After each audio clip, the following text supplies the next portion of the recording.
18 नवंबर 2021 एक कंपनी अपना आईपीओ लेके आती है 15,000 करोड़ का, जो कि इंडिया का दूसरा सबसे बड़ा आईपीओ था कोल इंडिया के बाद का। ये आईपीओ इतना ज्यादा पॉपुलर था और इसके शेयर ग्रे मार्केट के अंदर 20% प्रीमियम पे लिस्ट हो रहे थे। लेकिन ऐसा क्या होता है कि लिस्टिंग के 2 दिन बाद ये प्राइस 27% से नीचे आ जाती है। जहां पर इस कंपनी की लिस्टिंग प्राइस यहाँ पे 2,150 रुपए थी एक शेयर की, आज वही शेयर 790 के आसपास आकर के टिका हुआ है। ऐसा क्या गलत हुआ पेटीएम के साथ में, या फिर ऐसा क्या गलत हो रहा है पेटीएम के अंदर जिसकी वजह से आज यहाँ पर इनके जितने भी इन्वेस्टर हैं वो 65% से भी ज्यादा के लॉस में आ चुके हैं। इस कहानी की शुरुआत होती है सन 2000 से, जहां पर विजय शेखर शर्मा एक कंपनी की शुरुआत करते हैं 197 कम्युनिकेशन। लेकिन यहाँ पर इस कंपनी को ज्यादा कुछ प्रॉफिट यहाँ पे नहीं मिल पा रहा होता है मार्केट के अंदर, ना ही ये कुछ ज्यादा अच्छा कमाल कर पाती है। लेकिन 2009 आते आते इस कंपनी ने एक ऐसा प्रोडक्ट लॉन्च किया जिसने पूरे फिनटेक इंडस्ट्री का नक्शा ही बदल के रख दिया। 2009 के अंदर ये कंपनी लॉन्च करती है अपना एक नया ब्रांड और अपना एक नया एप्लीकेशन जिसको हम आज पेटीएम के नाम से जानते हैं। विजय शेखर शर्मा ने अपनी लाइफ के अंदर कुछ बड़ा करने की सोची और बड़ा करने के साथ में ही उन्होंने पेटीएम का आविष्कार कर डाला। और पेटीएम जो है वो हम सब का पहला फिनटेक एप्लीकेशन है इंडिया के अंदर, जिसको आप सब लोगों ने हमने एक ना एक बार अपनी जिंदगी के अंदर जरूर से यूज लिया है। फिर चाहे वो मोबाइल को रिचार्ज करने के लिए काम में लिया हो, या मूवी टिकट बुक करने के लिए, अपनी बस की टिकट निकालने के लिए, या फिर यहाँ पर अपने पेटीएम से किसी और को पेमेंट करने के लिए। पेटीएम को यहाँ पर सुपर ऐप बनाने के पीछे एक बहुत जबरदस्त कहानी है और इसी कहानी को हम लोग आज इस वीडियो के अंदर जानने वाले हैं। नमस्कार, मैं हूं Sunil Jahangir, digital growth business coach. आप देख रहे हैं हाइक मी लाइव और आज के इस वीडियो के अंदर हम लोग बात करेंगे पेटीएम की राइज और फॉल के बारे में, कि पेटीएम कैसे बना और ऐसा क्या गलत हुआ पेटीएम के अंदर कि आज वो कंपनी अपना लगभग मार्केट शेयर खो चुकी है। और जहां पर बाकी प्लेयर्स जितना डोमिनेट कर रहे हैं मार्केट को, पेटीएम जो है वो बर्बाद होते जा रहा है। पेटीएम जो है वो शुरू से ही एक सुपर ऐप नहीं था। पेटीएम के अंदर बहुत से जो फीचर्स हैं वो टाइम के साथ में ऐड किए हुए हैं। पेटीएम जब स्टार्टिंग में लॉन्च हुआ था तो ये केवल और केवल एक मोबाइल रिचार्ज एप्लीकेशन हुआ करता था, जिससे कि आप जो है अपने मोबाइल फोन्स को रिचार्ज कर सकते थे, अपने डीटीएच को रिचार्ज कर सकते थे। टाइम के साथ में इन्होंने अपनी प्रोग्रेस बढ़ाई और 2014 के अंदर इन्होंने अपना वॉलेट लॉन्च किया। पेटीएम वॉलेट के अंदर उन्होंने सिस्टम लॉन्च किया था कि आप जो है अपने बैंक अकाउंट से अपने पेटीएम वॉलेट के अंदर पैसा रख सकते थे और उसके बाद में आप जो है किसी भी दुकानदार को यहाँ पे ऑनलाइन जो है पेमेंट कर सकते थे पेटीएम वॉलेट की हेल्प से। और यहाँ पर धीरे धीरे इस ऐप का यहाँ पे क्रेज जो है वो बढ़ने लगा। अब यहाँ पर देखते ही देखते 2016 का टाइम आता है और 2016 के अंदर आपको याद होगा डीमोनेटाइजेशन होता है इंडिया के अंदर। रात्रि को 12 बजे से वर्तमान में जारी 500 रुपए और 1,000 रुपए के करेंसी नोट लीगल टेंडर नहीं रहेंगे। जहां पर 500 और 1000 के जो नोट है वो लीगल टेंडर नहीं रहते। और यही एक टाइम था जिसके अंदर पेटीएम ने अपने सबसे ज्यादा ग्रोथ दिखाई थी। और यही एक टाइम था जब पेटीएम ने अपने बहुत से कस्टमर्स को एक्वायर किया था। जहां पर डिमोनेटाइजेशन से पहले इनके केवल 12 करोड़ कस्टमर हुआ करते थे, वहीं अगले 1 साल के अंदर डिमोनेटाइजेशन के बाद में ये नंबर 30 करोड़ से भी ज्यादा का हो चुका था। पेटीएम जो है यहाँ पर डिमोनेटाइजेशन का बहुत अच्छा फायदा उठा रहा था और यहाँ पर अपने आप को as a leading brand market के अंदर एस्टेब्लिश कर रहा था। अब यहां पर सबसे पहले हम लोग बात करते हैं कि पेटीएम आखिरकार अर्निंग करता कैसे है, पेटीएम को पैसा कहां से मिलता है। तो यहां पर बेसिकली पेटीएम 2 सेक्टर्स के अंदर काम करता है। सबसे पहला सेक्टर इनका आता है बिजनेस टू कस्टमर, जहां पर ये अलग अलग हम जैसे कस्टमर्स के लिए अलग अलग सर्विसेज प्रोवाइड करता है। वहीं इनका दूसरा सेगमेंट आता है जहां पे ये लोग बिजनेस टू बिजनेस डील करते हैं। बात करें अगर B2C की, तो पेटीएम यहां पर मोस्टली 4 तरीके से पैसे कमाता है। सबसे पहला यहां पे आता है ट्रांजैक्शनल फीस का मेथड।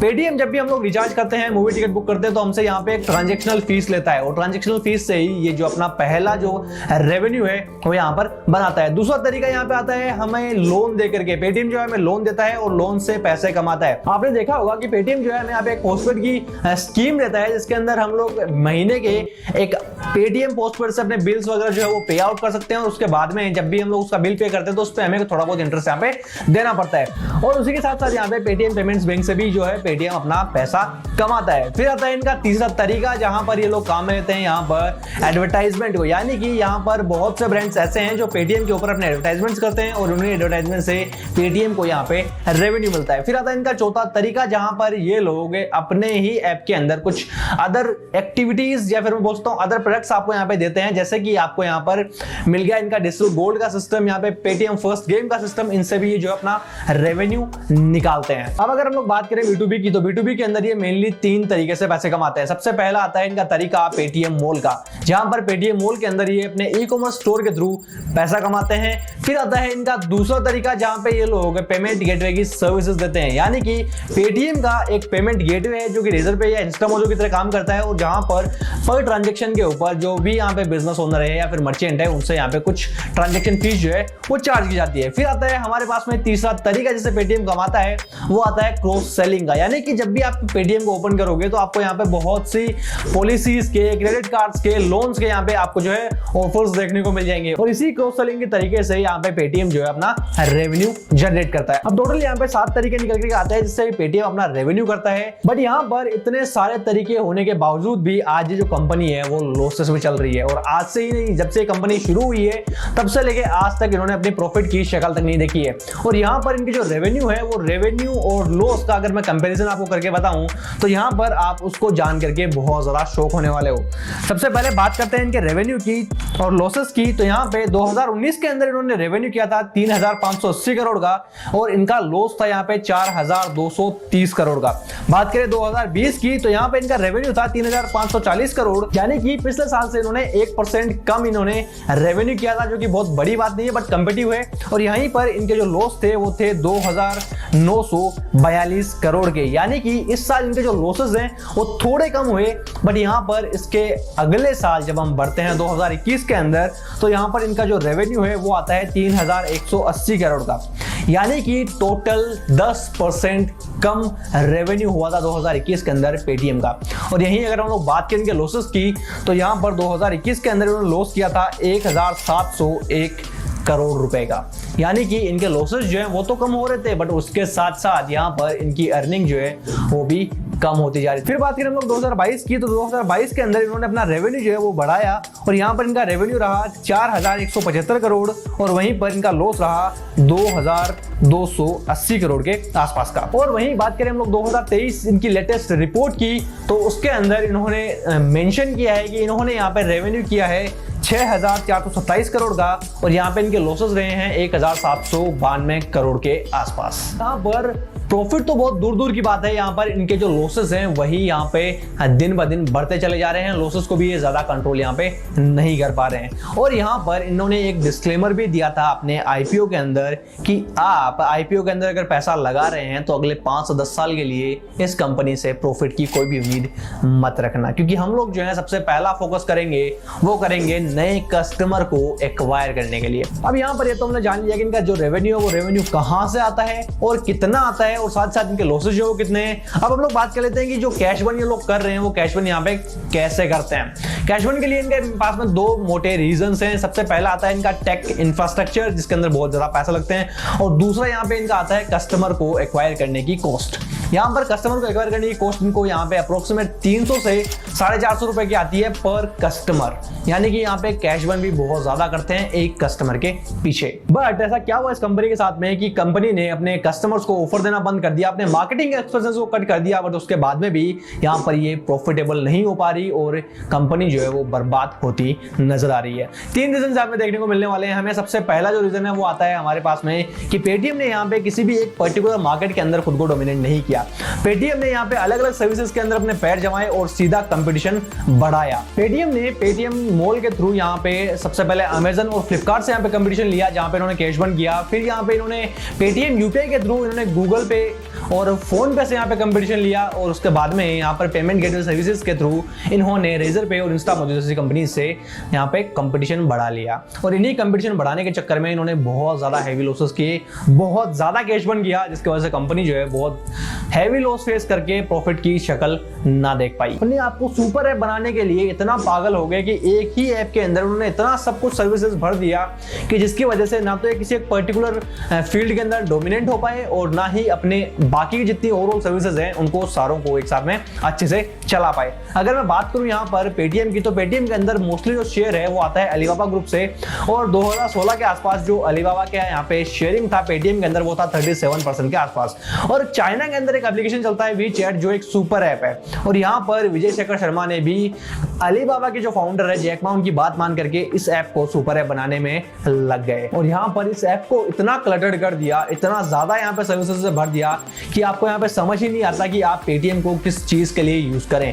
या अगर मैं बात करूं यहाँ पर फोन पे की या फिर मैं बात करूं यहाँ पे गूगल पे की, तो उनको पता है कि हमें केवल यूपीआई ट्रांजेक्शन के लिए काम में लिया जाता है। बट यहाँ पर अगर मैं बात करूं पेटीएम की, तो पेटीएम के अंदर आप कुछ भी कर सकते हो।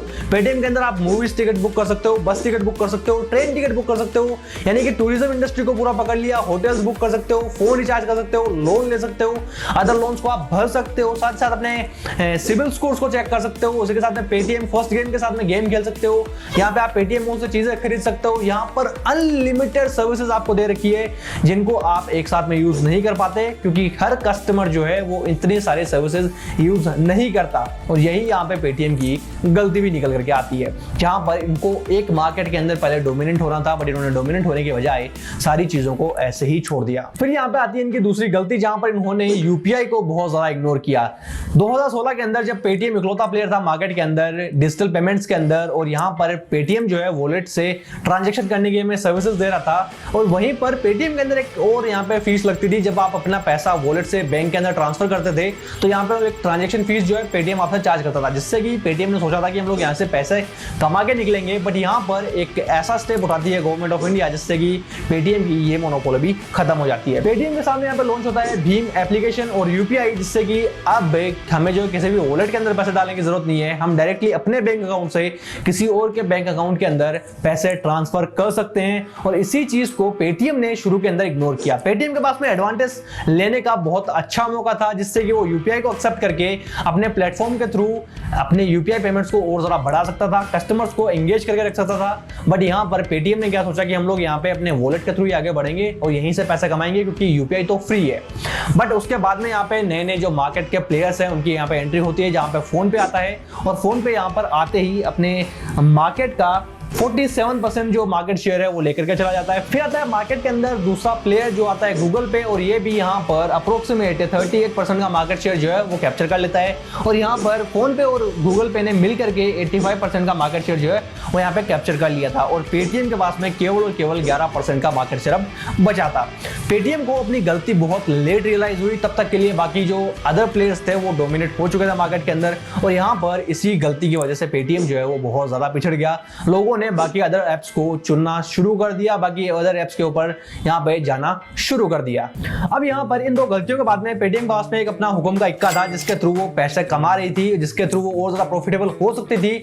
बट यहाँ पर एक गाइडलाइन ने उसको भी यहाँ पे बंद करके रख दिया। अब यहाँ पे पेटीएम जो है वो पेटीएम पेमेंट बैंक से 2020 के अंदर 29 करोड़ का यानी कि 29 करोड़ का प्रॉफिट यहाँ पे निकालता है, और 2021 के अंदर 37 करोड़ का प्रॉफिट यहाँ पे निकालता है। बट फिर आता है यहाँ पे एक नोटिफिकेशन, जिसके अंदर आरबीआई जो है वो पेटीएम पेमेंट बैंक के ऊपर एक बैन लगा देती है, और इस बैन के अंदर पेटीएम के ऊपर ऐसी एक कंडीशन लगती है कि अब यहाँ पर पेटीएम जो है वो किसी भी नए एक कस्टमर को ऑनबोर्ड नहीं कर सकती पेटीएम पेमेंट बैंक के अंदर। यानी कि अब यहाँ पे मिस्टेक्स जो हुई वो तो अलग थी, और इनका जो यहाँ पे अच्छा प्रोडक्ट था जिसके पास में से ये पैसा निकाल रहे थे, जिसके पास में से रेवेन्यू निकाल रहे थे, अब उस प्रॉफिट से भी इनको यहाँ पे एक स्टेबल कंडीशन में रहना पड़ेगा, क्योंकि अब यहाँ पर पेटीएम के पास में कोई और ऑप्शन नहीं बचता है अपने कस्टमर्स को अपने पेटीएम पेमेंट बैंक के अंदर ऑनबोर्ड करने के लिए। अब यहाँ पर पेटीएम को केवल एक झटका ही नहीं लगता, इसके बाद में एक और झटका लगता है बड़ा, जिसके लिए पेटीएम ने यहाँ पे करोड़ों रुपए मार्केट के अंदर खर्च किए, करोड़ों रुपए मार्केट के अंदर पानी की तरह बहाए। बट वो एक यूएसडी भी अब पेटीएम के पास में नहीं रहने वाली थी। जिस चीज के लिए इन्होंने पैसे बहाए थे कस्टमर के डेटा के लिए, अब वो भी इनके पास में सेफ नहीं थी। यहाँ पर आरबीआई की एक और गाइडलाइन आती है, जिसके अंदर एक नया यहाँ पे नोटिफिकेशन रिलीज होता है, और यहाँ पे गाइडलाइन बनती है अकाउंट एग्रीगेटर नेटवर्क इनिशिएटिव के तहत, जहां पर अब जितने भी फिनटेक कंपनीज हैं वो किसी भी कस्टमर के डेटा को यूज में ले सकती है, चाहे वो किसी दूसरी कंपनी ने यहाँ पे कलेक्ट किया हो। और इसी गाइडलाइन के बाद में पेटीएम जो है वो और ज्यादा बर्बाद होना शुरू हो गया, क्योंकि पेटीएम ने यहाँ पर अपने कस्टमर्स को जोड़ने के लिए, अपने कस्टमर्स की प्रोफाइल बनाने के लिए, अपने कस्टमर्स को यहाँ पर एंगेज करने के लिए अपने कस्टमर से कांटेक्ट करने के लिए, उनको टारगेट करने के लिए जो भी रिसर्च करके डाटा यहाँ पे कलेक्ट उन्होंने किया था, पैसे लगा के डाटा जो उन्होंने बनाया था, अब उसको पेटीएम को अदर कंपनीज को भी यूज करने के लिए देना था। और यहाँ पर अगर आप बिजनेस ओनर हो तो आपको पता है कि डेटा की जो वैल्यू है वो क्या होती है। ये तो बात हो गई पेटीएम के लॉसेस की, रेवेन्यू की और पेटीएम की गलतियों की, जिसकी वजह से पेटीएम जो है वो पिछड़ गया। बट ऐसा क्या हो रहा है इस कंपनी के अंदर कि यहाँ पर इतना रेवेन्यू करने के बाद में भी पेटीएम की जो स्टॉक मार्केट के अंदर वैल्यू है वो गिरते चली जा रही है। ऐसा क्या हो रहा है इस कंपनी के अंदर कि पेटीएम के शेयर्स जो है वो धीरे धीरे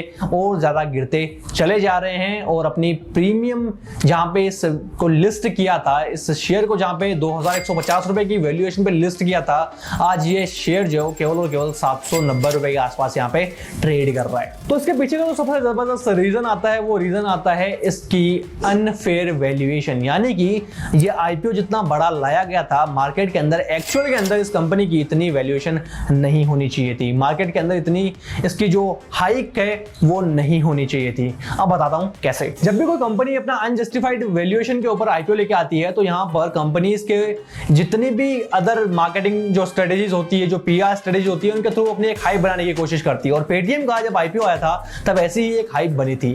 लोगों को यहां पर डर था कि अगर हमने पेटीएम के इस स्टॉक में इन्वेस्टमेंट नहीं किया तो हम लोग बहुत ज्यादा पीछे रह जाएंगे। पेटीएम जो है वो आज के टाइम पे बहुत ज्यादा वैल्यूएबल कंपनी है, बहुत ज्यादा बड़ा आईपीओ आ रहा है, इंडिया का दूसरा सबसे बड़ा आईपीओ निकल करके आ रहा है, तो हमें यहाँ पे इन्वेस्ट करना चाहिए। हम लोग जो है अपने रातों रात पैसे जो है वो बना करके निकल जाएंगे। बट यहाँ पर हुआ उसका उल्टा।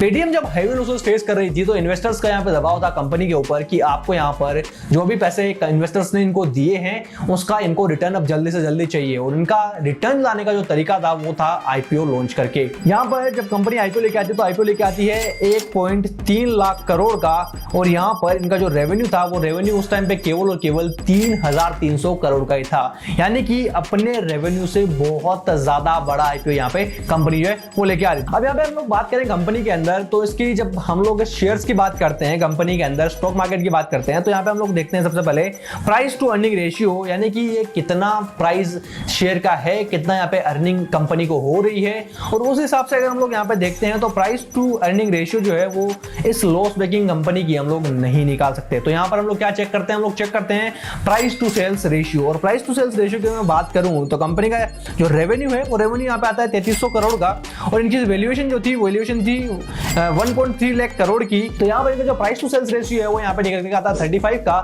जो कि बहुत ज्यादा है। अब जब भी यहाँ पे प्राइस टू सेल्स यहाँ पे रेशियो निकलता है और रेशियो इतना हाई चला जाता है तो हमें एक चीज नोटिस करनी चाहिए कि अगर ये कंपनी मार्केट के अंदर 10% भी प्रॉफिट कमाती है तो इसको यहाँ पर टोटल मिला के 400% से भी ज्यादा ग्रो करना पड़ेगा एक साल के अंदर, जो कि नेक्स्ट टू इम्पॉसिबल निकल करके आता है। अब यहाँ पर इन सब चीजों के बावजूद भी कंपनी का इतना सारा डाटा एनालिसिस ना करने के बावजूद लोगों ने इसके अंदर इन्वेस्ट किया, और इन्वेस्ट करने के बाद में आज वो लोग 65% के लॉस पे बैठे हैं। और जहां पर बात हो रही है इस 400% की ग्रोथ की, तो मैं बता दूं कंपनी यहाँ पे केवल और केवल 15% तक की ही ग्रोथ ले पा रही है एक साल के अंदर। तो यहाँ पे आप एक चीज नोटिस करोगे कि ये अनजस्टिफाइड जो वैल्यूएशन थी इसने भारत के लोगों का पैसा बहुत डुबाया है। और इस पर्टिकुलर आईपीओ से लोगों को एक चीज बहुत अच्छे से समझ में आई कि हमें बिना किसी नॉलेज के आईपीओ के अंदर इन्वेस्ट नहीं करना चाहिए। स्टार्टअप को सबसे पहले समझना चाहिए, स्टार्टअप किस तरह से काम कर रहा है, स्टार्टअप के अंदर क्या क्या गलतियां चल रही है, क्या क्या अच्छी चीजें चल रही है, उसके बाद में हमें यहाँ पे इन्वेस्ट करना चाहिए। और यहाँ पे पेटीएम ने भी अपनी इन गलतियों के चलते अपने बिजनेस को बहुत ज्यादा नुकसान पहुंचा दिया। अब यहाँ पर एक अच्छी खबर ये है कि इस साल जो है आईपीओ के बाद में इस साल 2023 के अंदर इन्होंने अपना जो रेवेन्यू है वो रेवेन्यू थोड़ा बढ़ाया है और अपने लॉसेस को भी देखते हुए कंपैरेटिवली थोड़ा कंट्रोल किया है। बट यहाँ पर ये जो लॉसेस हैं वो कंट्रोल कैसे हुए हैं वो भी मैं आपको बता देता हूँ। यहाँ पे कंपनी जो किसी भी तरीके के ऑफर्स नहीं दे रही है, कंपनी यहाँ पे किसी भी तरीके की आपको जो है डिस्काउंट्स और डील्स नहीं दे रही है। उसके बाद में इन्होंने अपने मार्केटिंग का जो एक्सपेंस है वो भी यहाँ पे बहुत कम कर दिया है, और इसी के साथ में अपने खर्चों को थोड़ा कंट्रोल किया है जिससे कि इनके लॉसेस थोड़े कम हो सके। अब यहाँ पर ये तो हो गई पेटीएम की पूरी बात, जहाँ पे हम लोगों ने देख लिया कि कैसा इनका रेवेन्यू चल रहा है, क्या लॉसेस चल रहे हैं, और उसी के साथ में पेटीएम यहाँ पे क्या क्या गलतियों की वजह से बर्बाद हो रहा है। अब यहाँ पर क्या ऐसे भी कुछ चांसेस हैं जिसके बाद में पेटीएम यहाँ पे कुछ राइज हो सके, तो यहाँ पे ऐसे भी कुछ चांसेस निकल करके हैं अभी भी जिसके थ्रू पेटीएम अपने आप को वापस से डोमिनेट कर सकता है। बट यहाँ पर उसके लिए गवर्नमेंट को कुछ नई गाइडलाइंस देनी पड़ेगी, या फिर गाइडलाइंस के अलावा मैं बात करूं तो यहाँ पे कुछ अगर नया प्रोडक्ट लेके आता है पेटीएम जिसके अंदर अपने आप को डोमिनेट कर ले, तो वहां पर ये अपना अच्छा खासा रेवेन्यू जो है वो निकाल लेंगे। अब यहाँ पर अगर आप एक बिजनेस ओनर हो तो ये सेक्शन आपके लिए बहुत ज़्यादा जरूरी है, क्योंकि यहाँ पे हम लोग लेने वाले हैं अपने बिजनेसेस के लिए बिजनेस लेसन। सबसे पहला लेसन जो है वो निकल के आता है कि आपको यहाँ पर जब तक एक पर्टिकुलर मार्केट के अंदर आप डोमिनेट नहीं कर रहे हो, एक पर्टिकुलर मार्केट में आप जब तक अपने पैर अच्छे से नहीं जमा रहे हो, तब तक आपको दूसरे मार्केट में एक्सप्लोर नहीं करना चाहिए। सबसे पहले अपने कोर को मजबूत करो, सबसे पहले अपने फाउंडेशन को मजबूत करो। जिस पर्टिकुलर फील्ड के अंदर आप हो उसके अंदर आपको अच्छे से अच्छी यहाँ पे पकड़ बना के रखनी है, मार्केट शेयर अच्छा सा कैप्चर करना है। उसके बाद में ही आप जो है यहाँ पर आगे बढ़ो और अपने नए अलग अलग मार्केट के अंदर आप जो है अपने आप को एक्सपेंड करना शुरू करो। पेटीएम की तरह नहीं कि आपको यहाँ पे सुपर ऐप बनाने के चक्कर में अपने जितने भी यूएसपीज थी उनको भी आप खोदे चले जाओ और बाकी जगह से भी आप हाथ धो के आओ। फिर आती है हमारे पास में दूसरी लर्निंग। यहाँ पे जब भी आप यहाँ पर अपने प्रोडक्ट्स और सर्विसेज को देख रहे हो तो सबसे पहले ये चीज नोटिस करना जरूर से सीखो कि हमें कहां पर फर्स्ट मूवर एडवांटेज मिल सकता है। पेटीएम को यहाँ पे 2016 के अंदर फर्स्ट मूवर एडवांटेज मिला था। उसके बाद में यहाँ पे जब यूपीआई लॉन्च हुआ तब भी पेटीएम के पास में अच्छा खासा मौका था अपने आप को फर्स्ट मूवर यहाँ पे ले जा करके अच्छा खासा मार्केट कैप्चर करने का, बट यहाँ पर पेटीएम फेल हो जाता है। अगर आपके पास में ऐसा कोई मौका निकल के आता है जिससे आप अपना मार्केट कैप्चर कर सकते हो तो जरूर से मार्केट कैप्चर करो और अपने बिजनेस के अंदर ये चीज जरूर से ध्यान में रखना कि अगर आप मोटा मार्केट कैप्चर करने में सक्सेसफुल हो जाते हो तो यहाँ पे आप जो है एक फर्स्ट मूवर एडवांटेज लेकर के निकलते हो, जिससे कि बहुत ज्यादा ऑडियंस, बहुत ज्यादा कस्टमर्स जो है वो आपके पास में आ जाएंगे। फिर यहाँ पे तीसरी गलती, डायरेक्ट कंपटीशन के अंदर आप एक साथ में कभी मत जाओ। पेटीएम यहाँ पे 3 से 4 मेजर ब्रांड के साथ में डायरेक्ट कंपटीशन में आया, जिसकी वजह से पेटीएम जो है आज बर्बाद होने के कगार पे आ गया।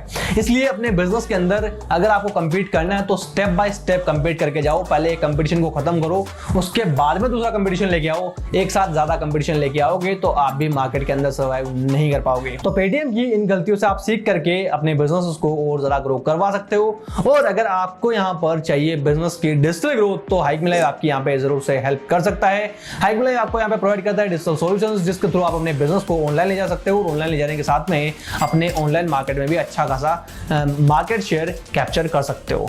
और अगर आप चाहते हो अपने बिजनेस के लिए बिजनेस कोचिंग तो आप उसके लिए भी हमें कांटेक्ट कर सकते हो। डिटेल्स आपको जो स्क्रीन पे दिख रही होगी। आप अपने बिजनेस कोचिंग के लिए भी हमें हायर कर सकते हैं और उसी के साथ अपने बिजनेस को एक नई डायरेक्शन में ग्रो करवा सकते हैं। उम्मीद करता हूं कि पेटीएम के ऊपर ये केस स्टडी आपको पसंद आई होगी। अगर पसंद आई है तो इस वीडियो को लाइक करें, कमेंट करके जरूर से अपने व्यूज दें और इस वीडियो को शेयर करें और चैनल को सब्सक्राइब करके बेल आइकन जरूर से दबाएं।